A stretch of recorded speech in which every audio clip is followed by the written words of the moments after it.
പിതാവിൻ്റെയും പുത്രൻ്റെയും പരിശുദ്ധാത്മാവിൻ്റെയും നാമത്തിൽ ആമേൻ. എൻ്റെ കർത്താവിൻ്റെ ഉന്നതമായ നാമത്തിൽ, സഭയുടെ അധികാരത്തിൽ, കുരിശിൻ്റെ അടയാളത്തിൽ, ദൈവത്തിൻ്റെ ശക്തിയാൽ ഞാൻ നിങ്ങളുടെ വീടിനെയും നീ ഇരിക്കുന്ന ഇടങ്ങളെയും നീ വർക്ക് ചെയ്യുന്ന ഇടങ്ങളെയും കർത്താവിൻ്റെ നാമത്തിൽ ആശീർവദിക്കുന്നു. ദൈവത്തിലെ നീയുമായി ബന്ധപ്പെട്ട് നീ നിൻ്റെ ജീവിതത്തിൽ ഇന്നത്തെ ജീവിതത്തിന് ആവശ്യമായ എല്ലാ സാധന സാമഗ്രികളെ, അത് ഫയലാകാം, പേപ്പറാകാം, വേറെ എന്ത് സംഭവമായ അത് കയ്യിലെടുത്തുകൊണ്ട് ആശീർവാദം മേടിക്കും. മക്കളെ, കർത്താവെ, കന്നുകാലി വളർത്തി ജീവിക്കുന്നവരുണ്ട്, കടകമ്പോളം ചെയ്ത് ജീവിക്കുന്നവരുണ്ട്, ബ്യൂട്ടി പാർലർ നടത്തി ജീവിക്കുന്നവരുണ്ട്, ഓരോരോ ചെറിയ ബിസിനസ് നടത്തിയിട്ട് ബേക്കറി നടത്തി ജീവിക്കുന്നവരുണ്ട്, ചെറുകിട വ്യവസായങ്ങൾ. കർത്താവെ, അവരുടെ ജീവിക്കാനുള്ള മാർഗം പോലും അല്ലെങ്കിൽ കിട്ടാത്ത അവസ്ഥയിൽ സങ്കടപ്പെട്ട് കണ്ണീരോടെ കട തുറക്കുകയും കണ്ണീരോടെ പൂട്ടുകയും ചെയ്യുന്നവരുണ്ട്. ഈശോയെ, അവരെ ഞാൻ അങ്ങയുടെ തിരുസനെ ഏൽപ്പിക്കുന്നു. അവർക്ക് അതുകൊണ്ട് ജീവിക്കാൻ പറ്റത്തില്ലേ ദൈവമേ? അവർക്ക് ജീവിക്കാൻ പറ്റുന്ന ഒരു ഇടം, ഒരു സ്ഥലം, ഒരു സംരംഭം അവർ കാണിച്ചു കൊടുക്കാൻ പരിശുദ്ധമ്മ കനാര കല്യാണത്തിൽ ചെന്നിട്ട് അവർക്ക് വീഞ്ഞില്ലെന്ന് പറഞ്ഞുകൊണ്ട് കർത്താവിന് ആ വിഷയത്തിലേക്ക് കൊണ്ടുവന്ന പരിശുദ്ധമ്മ, അധികാരമുള്ള അമ്മ, നിന്നെ അനുഗ്രഹിക്കുകയും നിനക്ക് ജീവിക്കാൻ, നിനക്കും മക്കൾക്ക് ജീവിക്കാൻ പുതിയൊരിടം നൽകുകയും ചെയ്യട്ടെ. കേസ് അകപ്പെട്ടിരിക്കുന്നവരെ, കള്ളക്കേസ് അകപ്പെട്ടിരിക്കുന്നവരെ, അതുപോലെ തന്നെ വാക്ക് തർക്കങ്ങളിൽ പെട്ടിരിക്കുന്നവരെ, അതുപോലെ ഭീഷണിക്ക് പെട്ടിരിക്കുന്നവരെ, അതുപോലെ അതിർത്തി തർക്കങ്ങളുള്ളവരെ, അതുപോലെ കേസ് കടലിൽ അനുകൂലമായി വിധിക്ക് വേണ്ടി പ്രാർത്ഥിക്കുന്നവരെ, ഇങ്ങനെ ഓരോരോ കാര്യങ്ങൾക്ക് വേണ്ടി, അതുപോലെ പരീക്ഷയുടെ റീടെസ്റ്റിന് കൊടുത്തിരിക്കുന്നവരെ, അതുപോലെ തന്നെ ഓരോ വിഷയങ്ങൾക്ക് വേണ്ടി അനുകൂലമായ തീരുമാനങ്ങൾക്ക് വേണ്ടി കാത്തിരിക്കുന്നവരെ, അവരെ കർത്താവിൻ്റെ തിരുസനെ സമർപ്പിച്ച് പ്രാർത്ഥിക്കുന്നു. വിവാഹത്തിന് വേണ്ടി ഒരുങ്ങുന്നവരെ, വിവാഹത്തിൻ്റെ പണം സമ്പാദിക്കുന്നതിന് വേണ്ടിയുള്ള പരക്കംപാശ നടത്തുന്നവരെ, വീട് സ്ഥലമില്ലാത്തവരെ, സ്ഥലമെങ്കിലും കിട്ടാൻ വേണ്ടി, വീടെങ്കിലും കിട്ടാൻ വേണ്ടി അരഞ്ഞു നടക്കുന്നവരെ, അവരുടെ ഉദ്യമങ്ങളെ കർത്താവിൻ്റെ നാമത്തിൽ ആശീർവദിക്കുന്നു.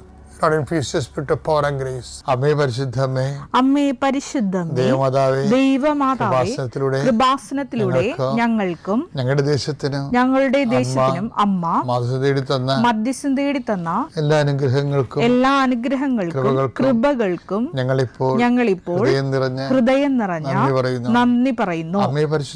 അമ്മേ പരിശുദ്ധമേ, ദൈവമാതാവേ, 2004 ഡിസംബർ 7-ാം തീയതി ഉച്ചകഴിഞ്ഞ് 2:30 കൃപാസനത്തിൽ സംഭവിച്ച അമ്മയുടെ പ്രത്യക്ഷപ്പെടലിനെ കുറിച്ച് തിരുസഭയ്ക്ക് സമർപ്പിച്ചിരിക്കുന്ന പഠനരേഖകളുടെ മേൽ സഭാത്മകമായ പഠനം ആരംഭിക്കുവാൻ ഞങ്ങൾ പ്രാർത്ഥിക്കുന്നു. അമ്മേ പരിശുദ്ധമേ, ഭൂസ്വർലോകങ്ങളുടെ രാജ്ഞിയായ അങ്ങേയ്ക്ക് ഭൗമ സംരക്ഷണത്തിനായി പ്രപഞ്ചപ്രകൃതിയെ തന്നെ തിരുസഭ പ്രതിഷ്ഠിക്കുവാൻ ഈ പ്രത്യക്ഷീകരണ വഴി ഇടയാക്കണമേ. പരിശുദ്ധമ്മേ, ജപമാല മാതാവേ, സകല കൃപാസനം പ്രാർത്ഥനകളോടും ചേർത്ത് ഞങ്ങളിപ്പോൾ പ്രാർത്ഥിക്കുന്ന ഈ കുടുംബത്തിന്റെ പ്രത്യേക നിയോഗം.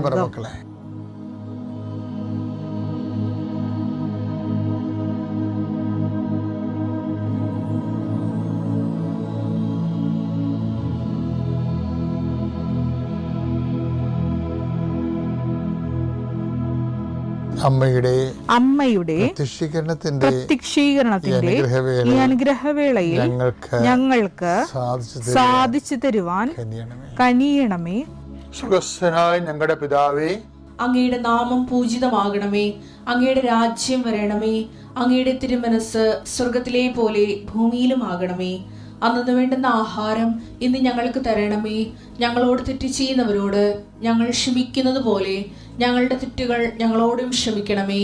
ഞങ്ങളെ പ്രലോഭനത്തിൽ ഉൾപ്പെടുത്തരുതേ, തിന്മയിൽ ഞങ്ങൾ രക്ഷിക്കണമേ. ആമേൻ. നന്മ നിറഞ്ഞ മറിയമേ, സ്വസ്തി, കർത്താവ് അങ്ങയുടെ കൂടെ സ്ത്രീകളിൽ അങ്ങ് അനുഗ്രഹിക്കപ്പെട്ടവളാകുന്നു.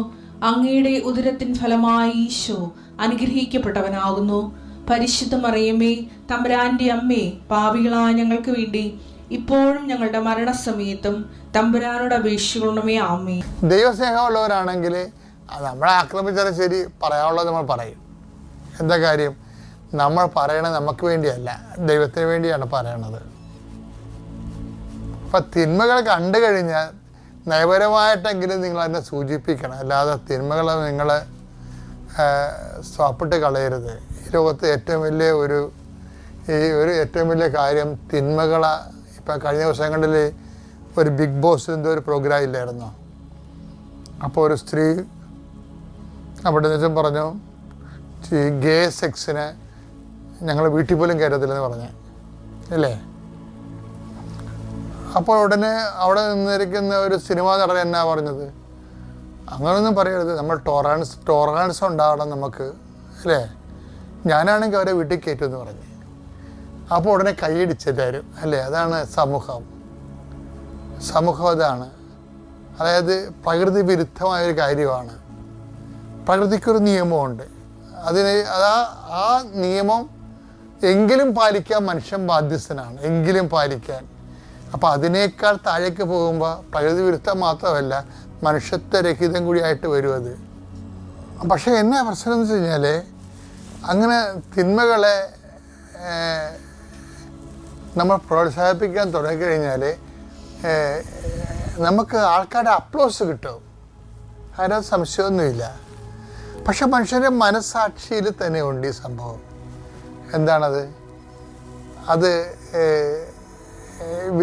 പ്രകൃതി വിരുദ്ധമായ ഒരു കാര്യമാണ്, മനുഷ്യത്തെ അപമാനീകരിക്കുന്ന ഒരു വിഷയമാണ്, മനുഷ്യൻ്റെ മാന്യതയെ കളങ്കപ്പെടുത്തുന്ന ഒരു കാര്യമാണെന്ന്. അപ്പോൾ ചിലപ്പോൾ സഭയിലുള്ള ആൾക്കാർ പോലും ചില സമയത്ത് ഇങ്ങനെയുള്ള മീഡിയയുടെ ഫ്രണ്ട്ലി ആയിട്ടുള്ളവർ ചിലപ്പോൾ ദൈവത്തെ മറന്ന് ഇങ്ങനെയൊക്കെ ആൾക്കാരുടെ കൂടെ കൂടും. ഇപ്പോഴത്തെ മാർപ്പാപ്പ പറഞ്ഞു കേട്ടില്ലേ, എന്താ പറഞ്ഞത്? എനിക്ക് രോഗകാര്യങ്ങൾ തിരക്കാതൊന്നും നേരെയില്ല, അതിനല്ല ഞാൻ അഭിഷേകം ചെയ്തിരിക്കണമെന്ന്. എന്ത് വെടിപ്പായിട്ടാണ് പറഞ്ഞത്? ദേവമാർപ്പാപ്പ കയറിയപ്പോഴത്തേക്ക് മനസ്സിലായി ഇത് പെസക് പാർട്ടിയുടെ കയറിയിരിക്കണമെന്ന്.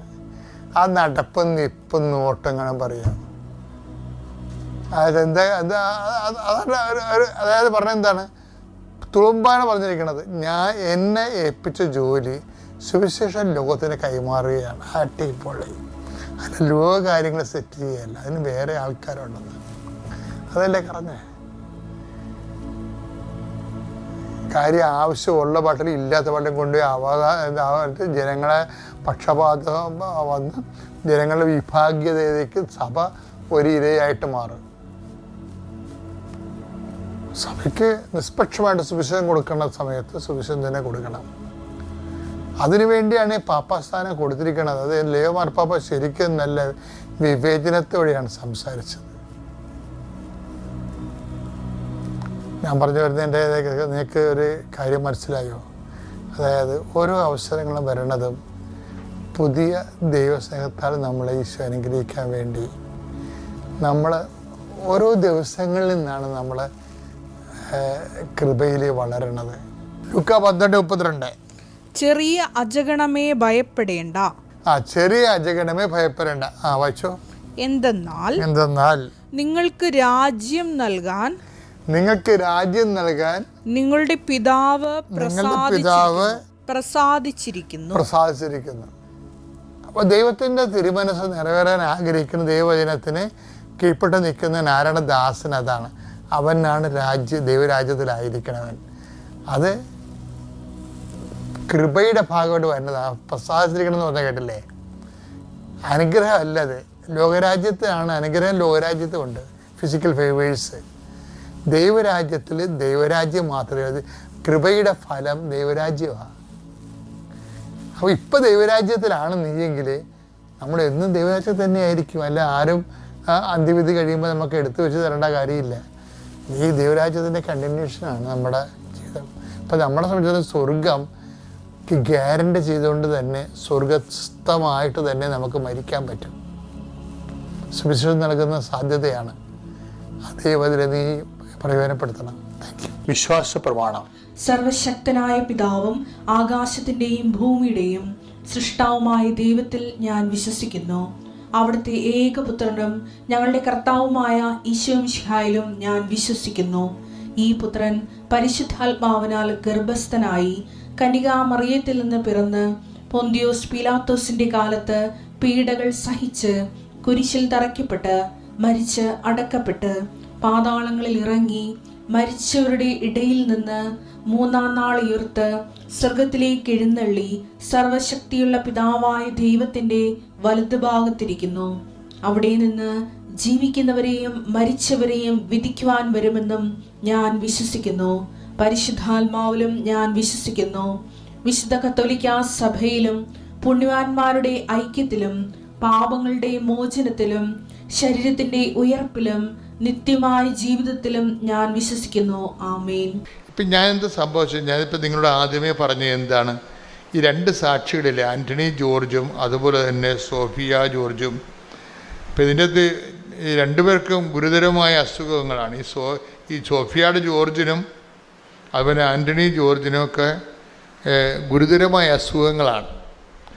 ഗുരുതരമായ, ഒരാളിന് ഡെങ്കു ഫീവറും ഭയങ്കര ഡെലീറിയമായിട്ട് പോയിട്ട് മരണത്തിലേക്ക് നോക്കുന്ന ആളാണ്.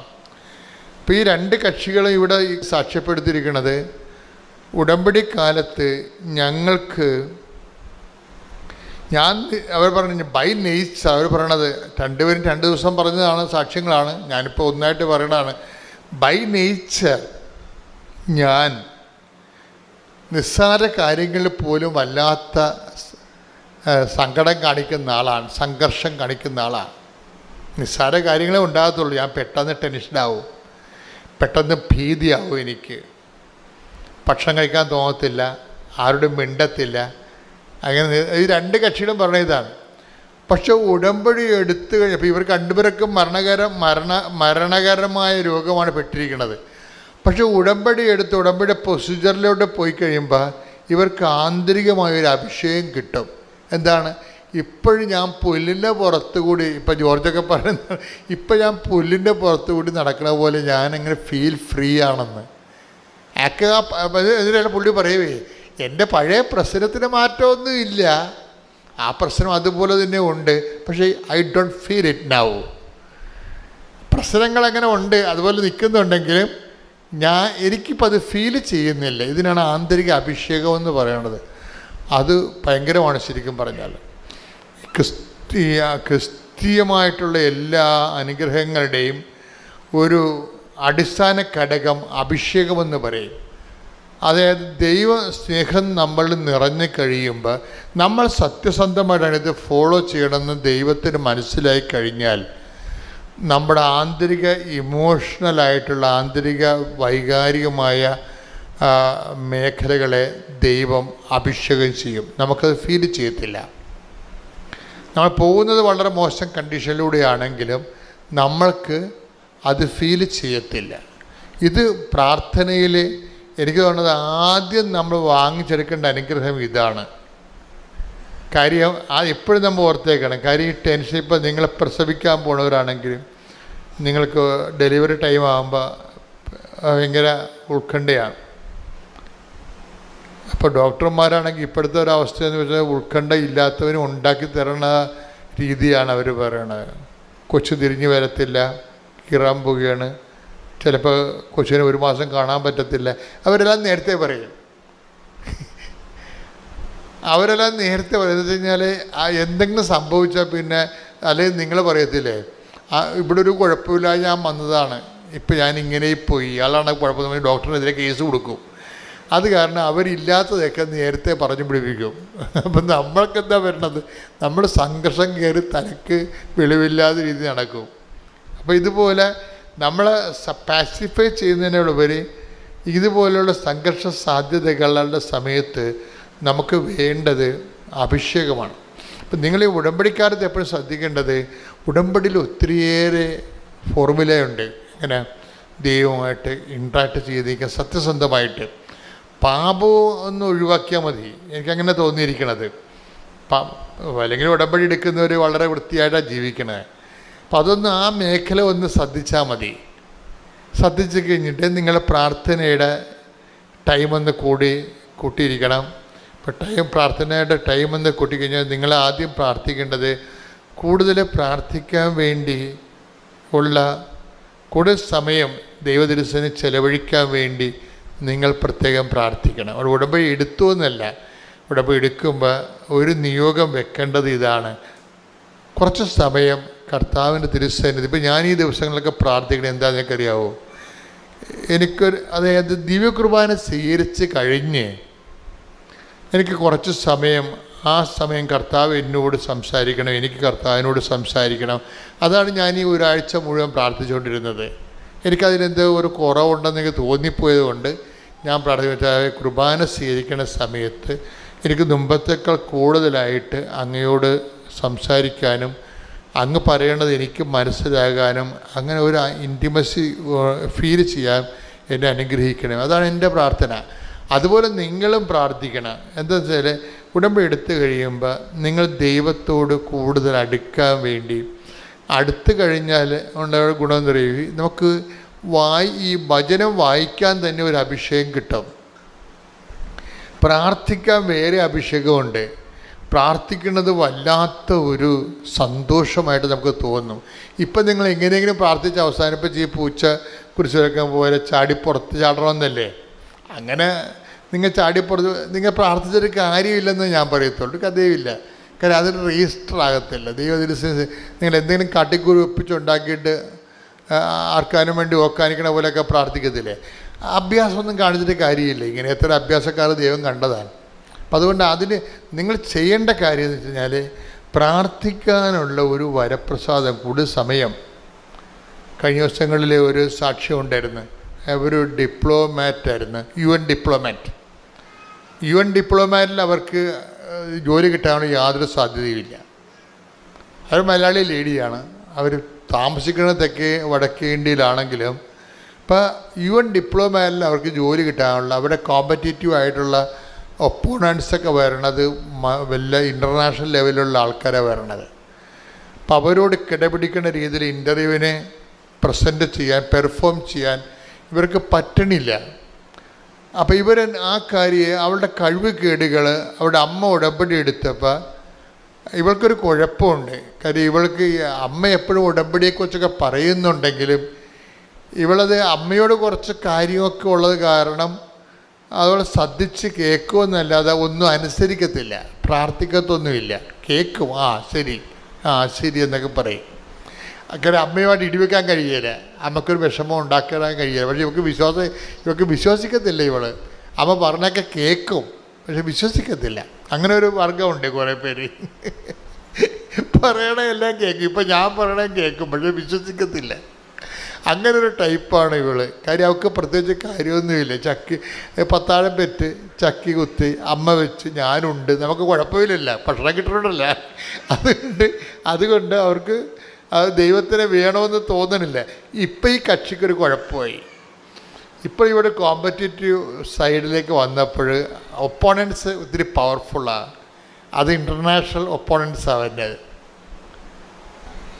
പക്ഷേ മാതാവ് ഇവൾക്ക് ആ ജോലി കൊടുത്ത്, അത് ഭയങ്കര രസമാണ്. അവൾ എന്ത് ചെയ്ത്, അവളൊക്കെ അപ്പോൾ അമ്മ ഉടമ്പടി എന്താണെന്ന് മനസ്സിലായി. ഇപ്പോഴെന്നാ പറ്റിയിരിക്കണത്, എന്നിട്ട് അവൾ ആ ഡിപ്ലോമാറ്റ് പ്രൊവിഷൻസി തന്നെ അവൾ ടിക്കറ്റ് എടുത്തിട്ട് ഇവിടെ വന്ന് സാക്ഷ്യം പറയാൻ വേണ്ടി മാത്രം ഇന്ത്യയിൽ വന്നു. എന്നിട്ട് തിരിച്ച് UN തിരിച്ചു പോയവരെ സാക്ഷ്യം പറയാൻ വേണ്ടി മാത്രം വന്നതാണ്. കാര്യം അവൾ പറയണ കാര്യം വെച്ച് കഴിഞ്ഞാൽ അത് ദൈവം എൻ്റെ കൂടെ നിന്നത് കൊണ്ടാണ് എനിക്ക് അങ്ങനെ എൻ്റെ വളരെ ഗുരുതരമായ ഒപ്പോണൻസ് ഉണ്ടെങ്കിലും എനിക്കതിനെ കവർ ചെയ്ത് കർത്താവിനെ പ്ലേസ് ചെയ്തെന്ന്. ഇപ്പോഴവളുടെ പ്രശ്നം വെച്ച് കഴിഞ്ഞാൽ അമ്മ പറയണത് അവൾ 4 മണിക്കൂറൊക്കെയാണ് ഇപ്പോൾ കർത്താവിൻ്റെ അടുത്ത് ഇരിക്കണമെന്ന്.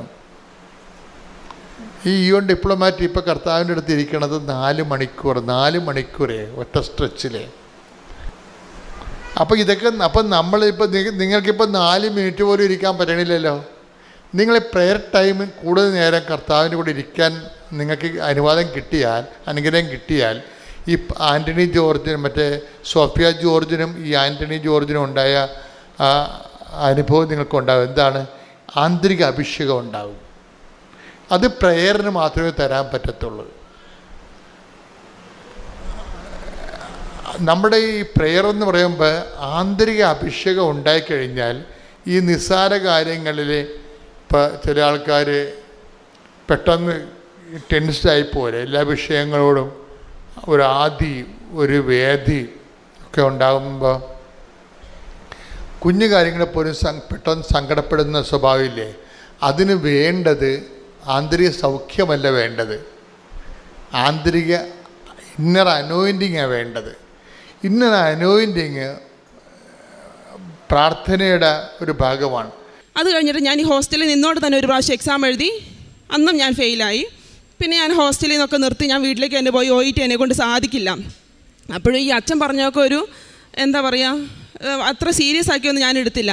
പിന്നീട് ഞാൻ അറിഞ്ഞു ഇവിടെ വന്ന് ഉടമ്പടി എടുക്കണം, ഉടമ്പടി എടുത്ത് അച്ഛൻ പറയുന്ന രീതിയിൽ, അതായത് ആ ഉടമ്പടിയിൽ പറഞ്ഞേക്കുന്ന കാര്യങ്ങൾ പോലെ നമ്മൾ ഫോളോ ചെയ്യണം, പ്രാർത്ഥിക്കണം, ബൈബിൾ ചൊല്ലണം, അങ്ങനെ കുറേ കാര്യങ്ങൾ ആ ഉടമ്പടി ഇതിലുണ്ട്, അത് നമ്മൾ ഫോളോ ചെയ്യണത് കണ്ടു. അങ്ങനെ ഞാൻ ഇവിടെ വന്ന് ഉടമ്പടി എടുത്തു. ഉടമ്പടി എടുത്തിട്ട് അതേപോലെ തന്നെ 3 മാസത്തോളം കണ്ടിന്യൂസ് 1/2 മണിക്കൂർ വെച്ച് ബൈബിൾ വായനയും പ്രാർത്ഥനയും പ്രത്യക്ഷീകരണ പ്രാർത്ഥന ചൊല്ലലും എല്ലാം ഉണ്ടായിരുന്നു. എന്നിട്ടും ഞാനൊരു 2 പ്രാവശ്യം OET എക്സാം എഴുതി. ആദ്യം കിട്ടിയ OET എക്സാമിൻ്റെ സ്കോറിനേക്കാളും നല്ല സ്കോർ കുറവായിരുന്നു. ആദ്യമൊക്കെ 1 CO 2 CO ഒക്കെ ആയിരുന്നു കിട്ടിക്കൊണ്ടിരുന്നത്. പിന്നെ എനിക്ക് എല്ലാ മൊഡ്യൂൾസിനും C കിട്ടാൻ തുടങ്ങി, 3 മൊഡ്യൂൾസിന് C കിട്ടാൻ തുടങ്ങി.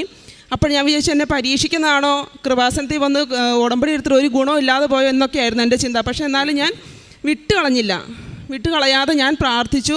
പിന്നെ ഞാൻ പുറത്തേക്കുള്ള ഒരു ചിന്ത അങ്ങ് ഉപേക്ഷിച്ചിട്ട് എനിക്കൊരു ജോലി എവിടെയെങ്കിലും കിട്ടണമെന്ന് ഞാൻ പ്രാർത്ഥിച്ചു.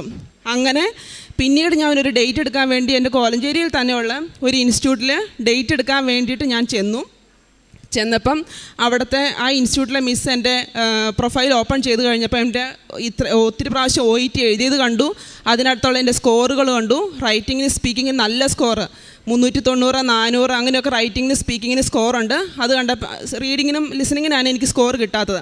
അപ്പോൾ അവിടുത്തെ മിസ് എന്നോട് ചോദിച്ചു, നിനക്ക് ഇവിടെ ട്യൂട്ടറായിട്ട് കയറാമോ OET പഠിപ്പിക്കാൻ? അപ്പോൾ ഞാൻ പറഞ്ഞു ഞാൻ OET ക്ലിയർ ചെയ്തിട്ടില്ല, പിന്നെ ഞാൻ എങ്ങനെ മാം കയറുന്നതെന്ന് ചോദിച്ചു.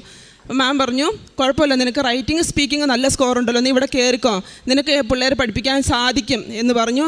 ഞാൻ അവിടെ കയറിയപ്പോൾ മാം എനിക്കൊരു 5 സ്റ്റുഡൻസിന് എൻ്റെ കയ്യിലേക്ക് തന്നു. അവരെ വെച്ച് ഞാൻ പഠിപ്പിച്ചു. 1 വർഷത്തോളം ഞാൻ അവിടെ വർക്ക് ചെയ്തു. ഞാൻ അവിടെ നിന്നുകൊണ്ട് തന്നെ പിള്ളേരെ പഠിപ്പിച്ചുകൊണ്ട് തന്നെ ഞാനും ആ കൂട്ടത്തിൽ പഠിച്ച് ഞാൻ എക്സാം എഴുതി. 2022 ഒക്ടോബർ 22-ാം തീയതി എക്സാമിൽ ഞാൻ എല്ലാ മൊഡ്യൂൾസിനും B സ്കോറോടുകൂടി ഞാൻ പാസ്സായതിന് ശേഷം ഞാൻ അവിടെ പഠിപ്പിക്കുന്ന കാരണം എനിക്കിവിടെ വന്ന് സാക്ഷ്യം പറയാനോ അതിനൊന്നും എനിക്ക് സമയം കിട്ടിയില്ല. പ്രോസസ്സിങ് സ്റ്റാർട്ട് ചെയ്ത് പ്രോസസ്സിങ് നല്ല രീതിയിൽ ആദ്യമൊക്കെ മുന്നോട്ട് പോയി. പിന്നെ എൻ്റെ കൂടെയുള്ളൊരു 10-15 പേരുണ്ടായിരുന്നു. അവർക്ക് എല്ലാവർക്കും DL വന്നിട്ടും ഡിസിഷൻ ലെറ്റർ വന്നിട്ടും എനിക്ക് മാത്രം ഡിസിഷൻ ലെറ്റർ വന്നില്ല. എല്ലാവർക്കും ഡിസിഷൻ ലെറ്റർ വന്നു. ഏജൻസിയിൽ നിന്ന് വരെ എന്നോട് വിളിച്ച് ചോദിച്ചു, നിനക്ക് എന്താ ഡിസിഷൻ ലെറ്റർ വരാത്തതെന്ന് എന്നോട് ചോദിച്ചു തുടങ്ങി. അപ്പോഴും ഞാൻ എന്താ എനിക്ക് വരാത്ത, ഞാൻ എൻ്റെ കാര്യങ്ങളെല്ലാം നല്ല രീതിയിൽ തന്നെയാണ് ആദ്യം പോയിക്കൊണ്ടിരുന്നത്, പിന്നെ എന്താ വരാത്തതെന്ന് എനിക്കറിയത്തില്ല. അപ്പോഴാണ് ഞാൻ ഓർത്തത് ഇവിടെ വന്ന് സാക്ഷ്യം പറയണം എന്നുള്ളൊരു കടമ്പയുണ്ടായിരുന്നു. ഞാനത് കുറച്ച് സാക്ഷ്യം പറയാൻ മടിയുള്ള കൂട്ടത്തിലായതുകൊണ്ട് തന്നെ വിട്ട് കളഞ്ഞതാണ്. പക്ഷേ ഞാൻ എവിടെ വന്ന് സാക്ഷ്യം പറയാം, എന്തായാലും അടുത്ത ആഴ്ച പോയി സാക്ഷ്യം പറയാമെന്ന് മനസ്സിൽ വിചാരിച്ചു. ആ ആഴ്ച തന്നെ എനിക്ക് DL വന്നു. ഏജൻസിനെ വിളിച്ച് പറഞ്ഞു, ഞാനും ഹസ്ബൻഡോട് ഇവിടെ സാക്ഷ്യം പറയാൻ വേണ്ടി കഴിഞ്ഞ മാസം വന്ന് ഇവിടെ ഈ സിസ്റ്ററും ഉണ്ടായിരുന്നു, വേറൊരു അച്ഛനും ഉണ്ടായിരുന്നു. അപ്പോൾ അവരോട് എൻ്റെ കാര്യം പറഞ്ഞപ്പോൾ അവർ പറഞ്ഞു, മോളെ ഇത്രത്തോളമൊക്കെ എത്തിയില്ലേ, ഇനി നിനക്ക് ക്യാപ്പിൻ്റെ ഓഫർ ലെറ്ററും വിസ പ്രോസസ്സും ടിക്കറ്റും ഇത്രയും കൂടെ ആയി കഴിഞ്ഞിട്ട് വന്ന് പറയുവാണെങ്കിൽ അതല്ലേ ഏറ്റവും നല്ലത്, നിൻ്റെ ഫുൾ പ്രോസസ്സിങ് അങ്ങ് കഴിഞ്ഞിട്ട് പറയണേ അല്ലേ നല്ലതെന്ന് പറഞ്ഞു. അപ്പോഴും ഞാൻ വിചാരിച്ചു ഇനി ഞാനിവിടെ സാക്ഷ്യം പറയാതെ പോയിട്ടുണ്ടെങ്കിൽ അതും എൻ്റെ ഡിലേ ആവുമല്ലേ ഉള്ളൂ എന്ന് ഞാൻ ഈ ഇവിടെ സിസ്റ്ററിനോടും അച്ഛനോടും ചോദിച്ചപ്പോൾ അവർ പറഞ്ഞു, ഒരിക്കലുമില്ല, ഞങ്ങൾ അനുവാദം തന്നേക്കുന്നതല്ലേ, നീ സാക്ഷ്യം പറയാൻ വേണ്ടി വന്നതാണല്ലോ, ഒരിക്കലും മാതാവ് നിന്നെ കൈവിടില്ല എന്ന് പറഞ്ഞു.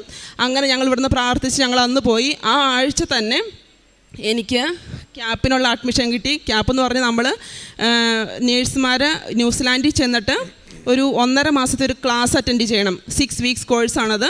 ആ കോഴ്സ് അറ്റൻഡ് ചെയ്ത് കഴിഞ്ഞിട്ടേ നമുക്കവിടെ രജിസ്റ്റേർഡ് നേഴ്സായിട്ട് വർക്ക് ചെയ്യാൻ സാധിക്കുകയുള്ളൂ. അപ്പോൾ ആ അഡ്മിഷൻ എനിക്ക് ആ ആഴ്ച തന്നെ കിട്ടി. ആ ആഴ്ച തന്നെ എനിക്ക് ടിക്കറ്റ് ബ്ലോക്ക് ചെയ്തിടാൻ സാധിച്ചു. ഞങ്ങൾക്ക് 25-ാം തീയതി, ഈ മാസം 25-ാം തീയതി ക്ലാസ് തുടങ്ങുമെന്നുള്ള മെയിൽ വന്നു. അപ്പോൾ 22-ാം തീയതിയിലേക്ക് ഞാൻ ടിക്കറ്റ് ബ്ലോക്ക് ചെയ്തിട്ടു. എനിക്ക് വിസ പ്രോസസ്സിങ് ശരിയായി, വിസ വന്നു. 22-ാം തീയതിയിലേക്ക് ടിക്കറ്റ് ബ്ലോക്ക് ചെയ്തിട്ടാണ് ഞാൻ ടിക്കറ്റ് എടുത്തു.